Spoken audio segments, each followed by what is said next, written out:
So many Texas families are still struggling to rebuild their homes, their businesses, and frankly, their lives after those winter storms ravaged the area. Millions of Texans were left in freezing temperatures without heat, without electricity, without water.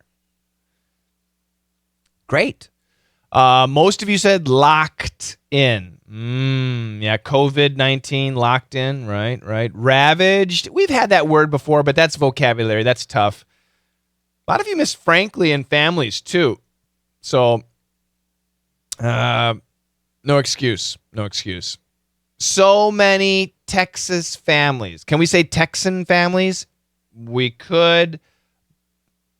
So here's a question. Texas family and Texan family. What's the difference? What is the difference?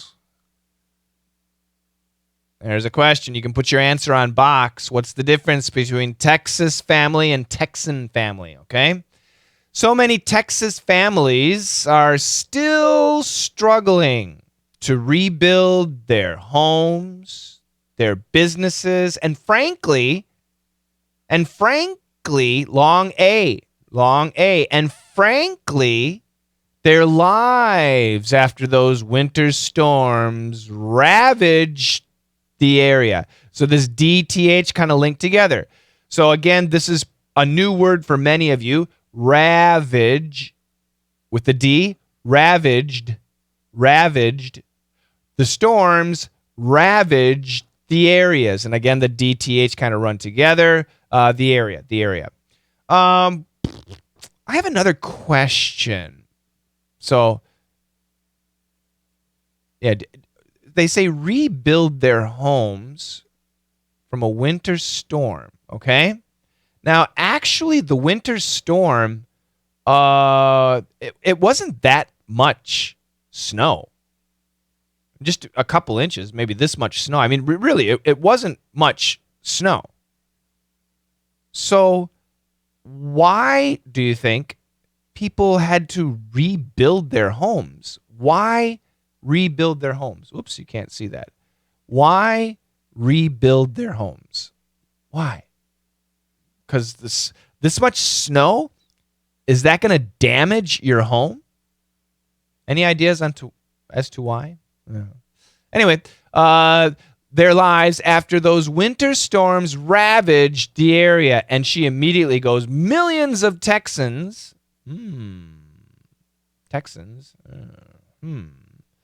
were left in, not locked in, left in, were left. What does it mean to be left in freezing temperatures, without heat, without electricity, without water? So here's another question. Actually, it's in your it'll be in your glossary. But if you don't check your glossary, I'll talk about the word left. So I won't make it a question. You can check your glossary. Millions of Texans were left in freezing temperatures, without heat, without electricity, without water. Great job. 2 times. You ready? First time. This is the first assignment for April. Very difficult assignment. I apologize. First time, repeat after me.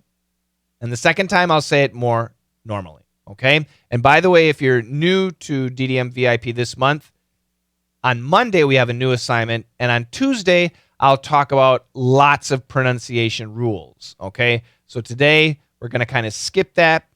On Tuesday, actually, you'll get all the pronunciation rules. Okay, so the first time, repeat after me. The second time, a bit normal. Here we go. So many Texas families are still struggling to rebuild their homes, their businesses, and frankly, and to be honest, and also their lives after those winter storms ravaged, destroyed, did a terrible thing to the area. So, not too long ago in Texas, they say they had a 100-year storm, winter storm, snowstorm. Not much snow, but cold. Very cold, okay? Generally, Texas does not get cold.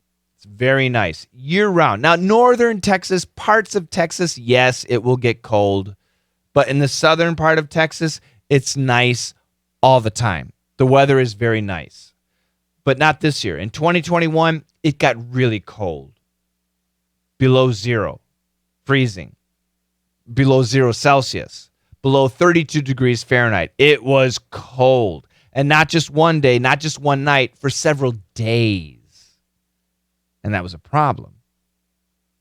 In Texas, most homes, probably 90 or 95 or 98% of homes have air conditioning to keep the house cool. But they do not have heaters to keep the house warm because it's always warm. So when it gets really cold, that can be a problem. Fortunately, in Texas, it never gets cold. But they had the 100-year storm in 2021.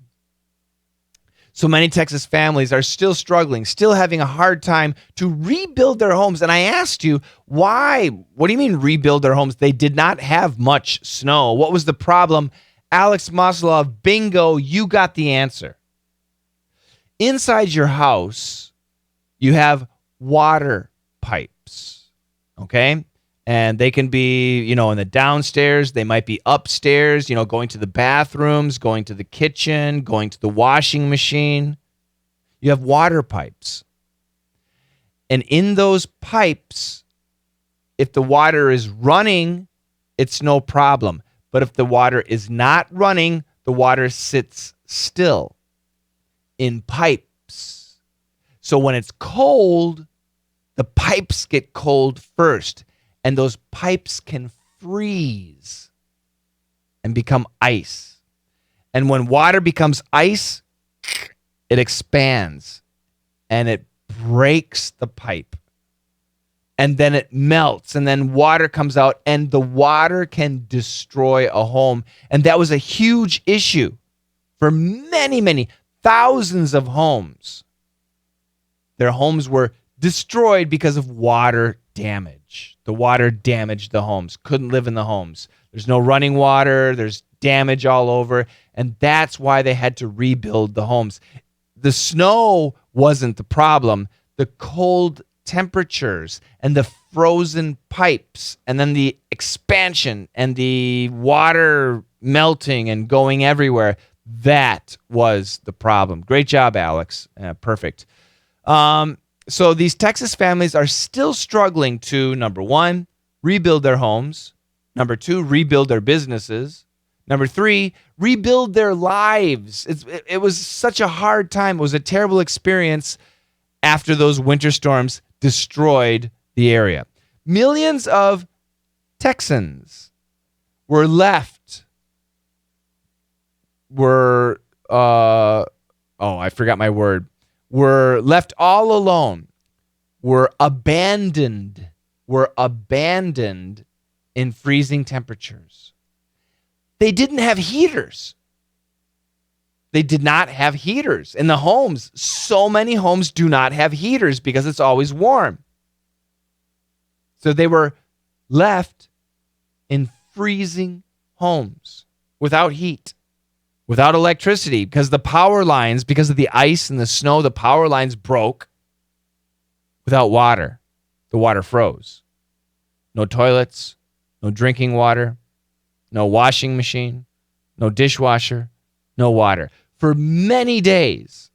Okay, so it was a terrible situation. And I asked a question, what's the difference between Texas families and Texan families? Now, they can be the same. In daily English, we might use them the same way. But actually, there is a difference. And Hajime, bingo, you got the answer.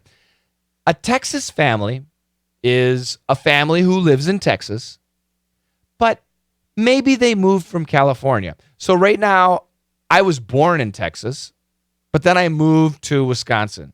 And then I moved to Minnesota. I moved to Korea. I moved back to Nevada. I moved back to Minnesota. I moved to Illinois. All over the place. So what am I? Although I was born in Texas, I only lived there 3 months.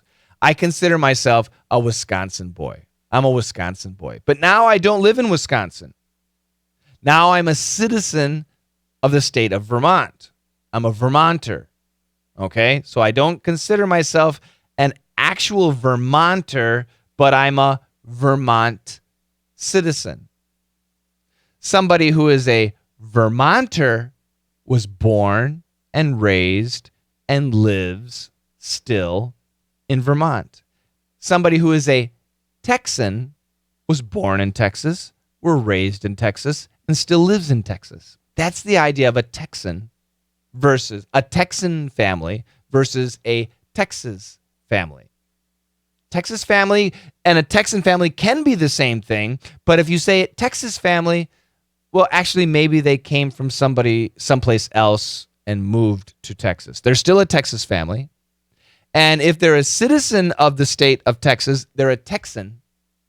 But actually, a Texan family, their whole bloodline is in Texas. Okay? So that's the difference. Great job, 𝐉𝐸. Super job. So many Texas families are still struggling to rebuild their homes, their businesses, and frankly, their lives after those winter storms ravaged the area. Millions of Texans were left in freezing temperatures without heat, without electricity, without water. So many Texas families are still struggling to rebuild their homes, their businesses, and frankly, their lives after those winter storms ravaged the area. Millions of Texans were left in freezing temperatures without heat, without electricity, without water.